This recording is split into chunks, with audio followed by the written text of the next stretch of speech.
Prince Harry has told London's High Court that coverage by the Daily Mail made his wife, Meghan's life, an absolute misery. Judge Grace Whitmore read 7 words aloud in the courtroom, and what followed shattered Prince Harry's entire world. It was a Monday morning in January 2026, one of the busiest days the court had seen in years. Reporters packed the gallery. Camera crews waited outside. Lawyers moved quickly between tables stacked with files. The room felt tense but controlled. Then some words were said that changed everything. Curious to find out what those words were? Keep watching. The words were not many words. Instead, they were 7 words. Just 7 that said, "Make him regret leaving the royal house." When Judge Grace Whitmore read the sentence aloud, she did so in a calm, even tone. No emphasis, no drama. Just a clear reading of the evidence placed before the court. Yet the impact was immediate. Up to that point, the trial had moved in steady rhythm. Prince Harry was challenging what he described as years of media intrusion and damaging narratives following his decision to step back from royal duties. His legal team argued that the press had waged a campaign against him and Meghan Markle after they left royal life. The defense insisted public interest justified the coverage and claimed some stories had deeper sources. It was tense, but orderly. Until those 7 words. The silence that followed felt heavy. A few reporters stopped typing. Some in the back shifted in their seats, then quickly stilled. Even the low hum of whispered commentary faded. Harry had been composed all morning. His posture was straight, controlled. His expression was neutral. Years in the public eye had trained him well. From childhood appearances to military service to royal tours, he had learned how to hold steady under scrutiny. But this was different. His eyes flickered for a brief second. It was small, but visible. His jaw tightened. The muscles in his neck flexed as if he were swallowing something difficult. His hands, resting on his lap, slowly curled inward. "Make him regret leaving the royal house." The words implied intention, planning, not just reaction to events, but strategy. For years, the public narrative around Harry's departure from royal duties had centered on independence, on carving out a new path away from the institution. He had spoken openly about wanting a different life for his family, a life with more control and less pressure. Now, the suggestion that someone close to him may have framed that departure in terms of leverage or consequence cut deep. He lowered his gaze. Not in defeat, but in thought. Long, heavy thought. The message came from private texts entered into evidence during the proceedings. Exchanges between Meghan and a longtime acquaintance from her acting years in California, identified in court as Olivia Bennet. According to the defense, the texts revealed frustration and strategic thinking during the period after the couple stepped back from royal roles. Meghan's legal team quickly objected, arguing that the message lacked context and that isolated phrases could be misleading. They maintained that private conversations often contain emotional language that does not reflect literal intent. Still, the words had been spoken. Judge Grace allowed the line to remain part of the record. The atmosphere in the courtroom shifted from legal analysis to something more personal. This was no longer only about headlines or paparazzi tactics. It was about Meghan's motive, about whether the decision to leave royal life had been purely about freedom or also about proving a point. Harry remained silent, but his expression told its own story. The royal family, an institution he had been born into, had shaped every stage of his life. From childhood traditions to military service to public duty, it was the framework of his identity. Walking away had not been simple. It had not been casual. It had been a break from generations of history. To hear that departure discussed in terms of making him regret, it suggested something sharper, almost punitive. Across the aisle, Meghan sat still, her face composed, unreadable. She did not look toward him when the words were read. Her lawyers leaned close, whispering urgently, preparing their response. The public had long debated the reasons behind the couple's exit from royal life. Some believed it was necessary for their well-being. Others saw it as controversial, but few had imagined internal discussions framed in terms of regret. As the court recessed for a short break, no one rushed to speak. The silence lingered. Reporters stepped outside to deliver updates, careful with their wording but aware of the weight of what had just happened. Inside the courtroom, Harry remained seated for a moment longer than the others. His hands unclenched slowly. His posture straightened again. The trained composure returned, but it was thinner now. 7 words had shifted the tone of the entire case, but what happened when they returned really shocked everyone. After the break, Judge Grace continued reading, but the meaning of the earlier line, "Make him regret leaving the royal house," had already changed the direction of the room. This was no longer about shaping interviews or guiding emotion. This was about punishment. All eyes stayed on Prince Harry. He was not crying loudly. There was no dramatic collapse. But his breathing was uneven. His shoulders moved slowly, rising and falling as if each breath took effort. His face had lost color. He stared at the desk in front of him, not at the judge, just at the wood grain, as if trying to anchor himself. Because the message suggested something much heavier than image control. It suggested intention. The defense continued. More texts between Meghan Markle and Olivia Bennet were placed on the screen. Some were short, some were detailed. But now, every line was being read through the lens of that one sentence. Make him regret leaving the royal house. Another message followed. He needs to understand what he walked away from. Then, when things stall, remind him who gave up what. The room felt colder. Harry had left royal duties publicly, standing beside Meghan. He had spoken about wanting peace, privacy, independence. He had defended the decision repeatedly. It had been framed as a shared choice, a step toward freedom. But these messages suggested something different. They hinted at frustration when projects failed. They hinted at blame. One text referred to a delayed media deal. If this flops, he has to see if it's because he cut ties with the royal house too fast. Another said, he needs pressure. Comfort makes him sentimental. That word, pressure, seemed to linger. Harry's jaw tightened again. His hand moved to his face, covering his mouth briefly. Not to hide tears this time, but to steady himself. The idea forming in that courtroom was not subtle anymore. It was becoming clear what the defense wanted to show. That Meghan had not just supported his departure from royal life, but had wanted him to feel the weight of it. To feel the loss. To feel the consequences. And possibly to be reminded of it when things went wrong. Judge Grace read on without adding commentary. Procedure required neutrality. But the tone of the case had shifted beyond legal argument. It now touched on the motive inside the marriage itself. Harry's attorney again asked for a short recess. Again, it was denied. The reading continued. A message dated months after their move read, "He misses the structure. Don't let him drift back emotionally." Another, "If he doubts this path, highlight what they never gave him." These were not explosive sentences on their own, but together they built a pattern. A picture of someone determined to keep him moving forward, no matter the cost. Outside the courthouse, news alerts multiplied. Commentators debated in real time. Was this strategy? Was this frustration? Or was it something deeper, control disguised as guidance?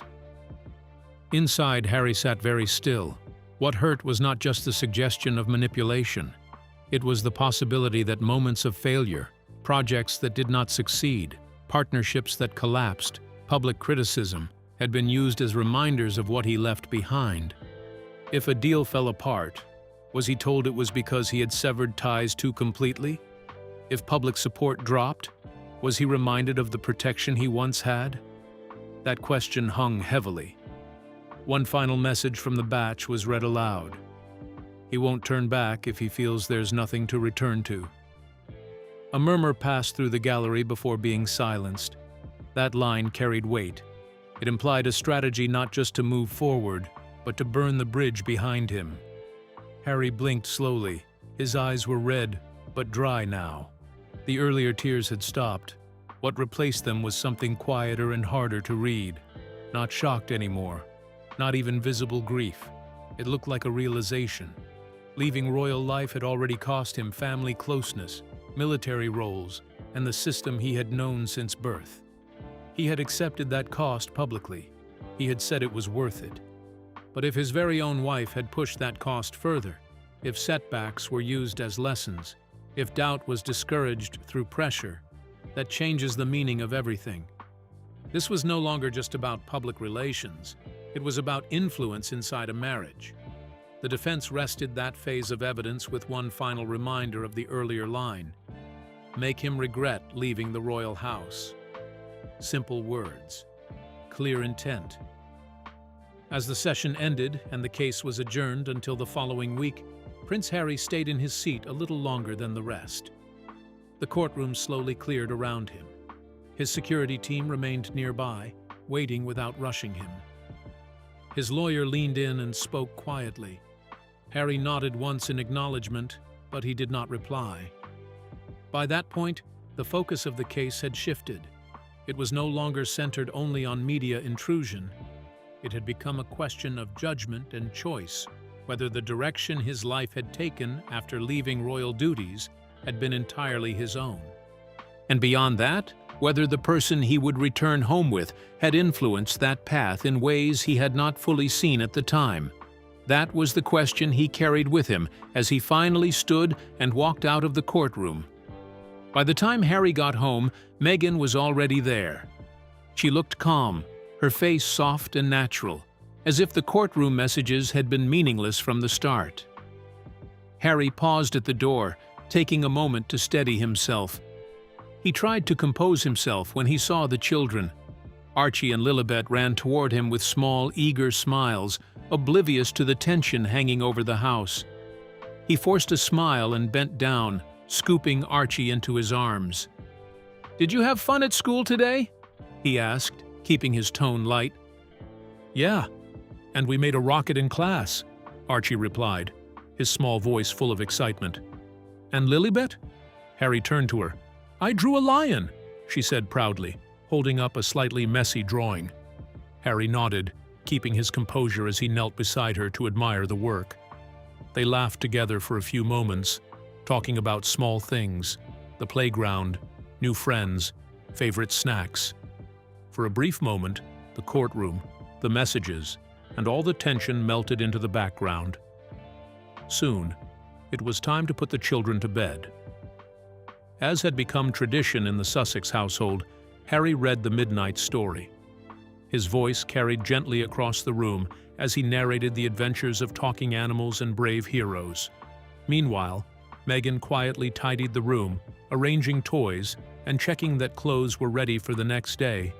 It was a rhythm that had long brought comfort, a shared ritual in an otherwise unpredictable life. After tucking Archie and Lilibet in and turning off the lights, the calm routine ended. The weight of the courtroom returned immediately, pressing down on Harry's chest. He closed the door behind them and finally spoke. "What did those messages mean?" he asked, his voice steady, but carrying an edge he couldn't quite hide. Meghan froze for a moment. Her expression shifted slightly, defensive, tight.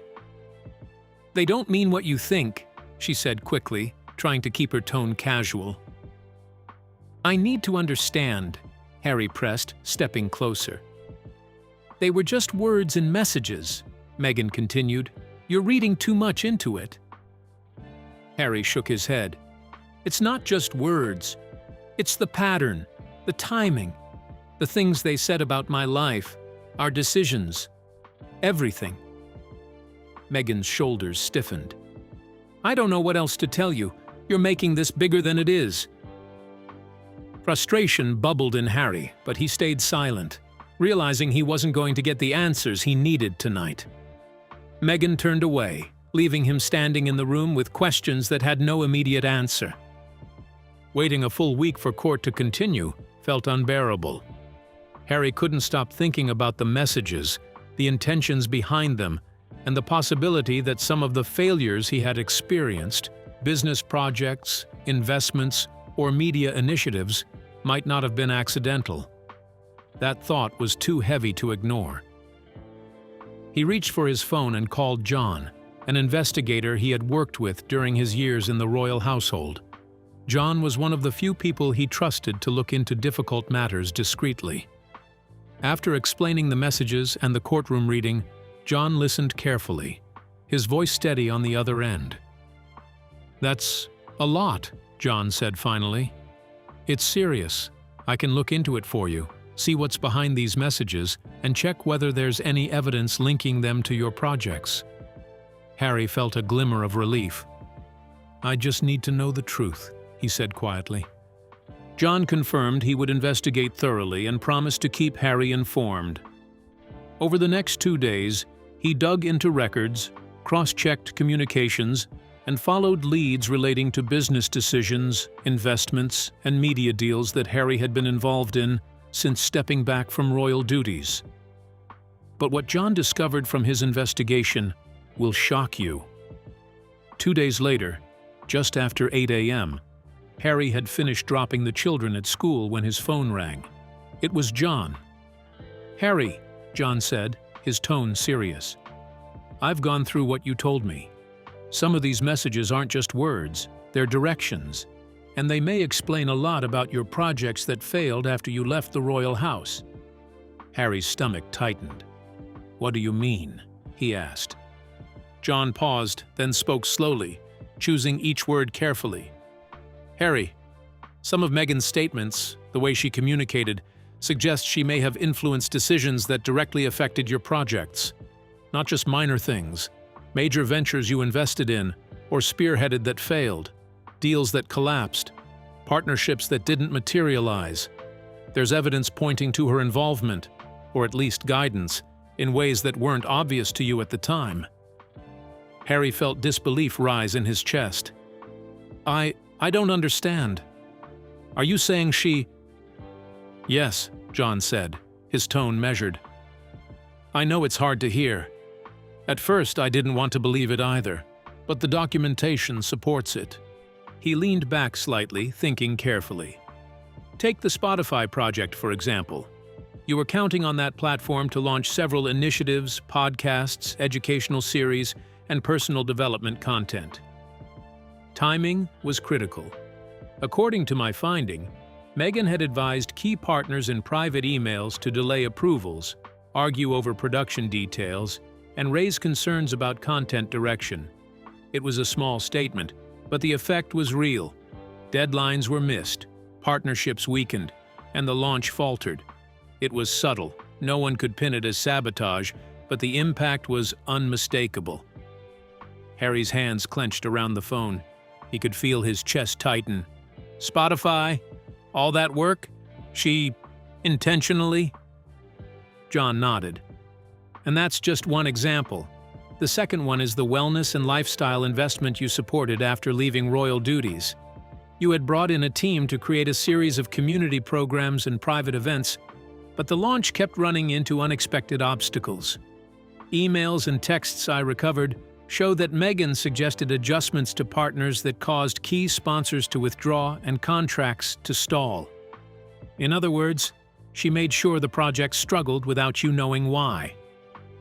Harry's mind raced. I don't know if I can believe this." "I understand," John said gently. "I didn't at first either, but that's why I sent you copies of the emails, the message threads, the notes I collected from her communications. They're detailed, time-stamped, and they match the timing of every major hiccup in your ventures. When you look at them side by side with the project timelines, the pattern is clear. Decisions were influenced in a way that ensured you experienced the consequences of leaving the royal household." Harry exhaled slowly, swallowing hard. "So, the failures, they weren't accidental. They were guided, Exactly, John said. Not all at once. Some were small nudges, some were more significant. None of it was obvious to anyone outside those messages. But when you trace the chain, every delay, every blocked approval, every deal that fell through, it lines up. Spotify, the wellness program, even some media appearances you had planned, they were all subtly steered. And the motive, from what I can see, matches that line you heard in court. Make him regret leaving the royal house. Harry rubbed his eyes, trying to process it. All this, for me to feel regret? That's insane. John continued calmly but firmly. It goes beyond regret. The intention appears to have been to make sure you felt the weight of leaving. Projects faltering, investments failing. It created pressure, doubt, and frustration, all directed at you. And because it was subtle, it looked like normal setbacks, normal business complications. You never suspected because it was carefully orchestrated. Harry shook his head slowly, trying to absorb it. I thought some of these things just didn't work out. Bad timing, poor decisions, the usual. I never thought. That's exactly what she was counting on, John said. You never doubted her, or at least you didn't think so. That's why the messages were so clear about intent. They show a plan to keep you under pressure, to make sure the consequences of leaving the royal household were felt, deeply and personally. Harry sat back, staring at the ceiling. It's a lot. I don't even know how to respond to this. John's voice softened. You don't have to respond yet. Just take it in. Review the evidence. Think about the patterns. The Spotify delays, the failed wellness program, the media projects that never went live. They all tell the same story. And I haven't even shared everything yet.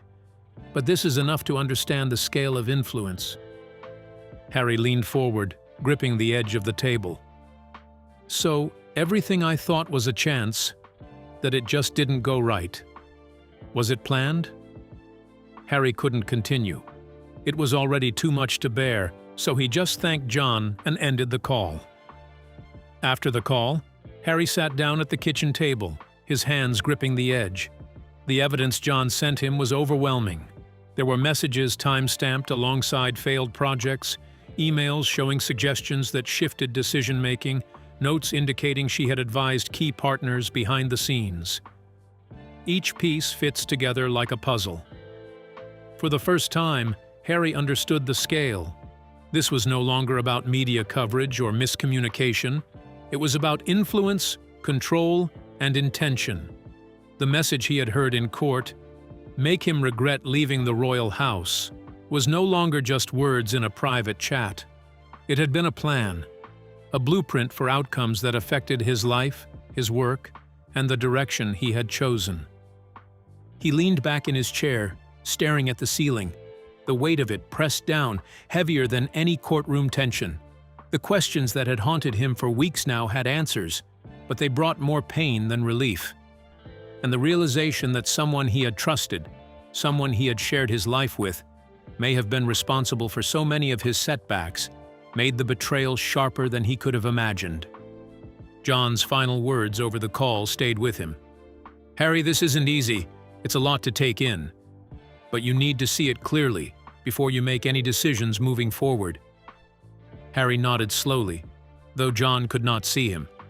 He knew this was only the beginning of understanding the full picture. But now, armed with evidence, he could no longer ignore the possibility that the failures he had suffered after leaving the royal house were not entirely his own.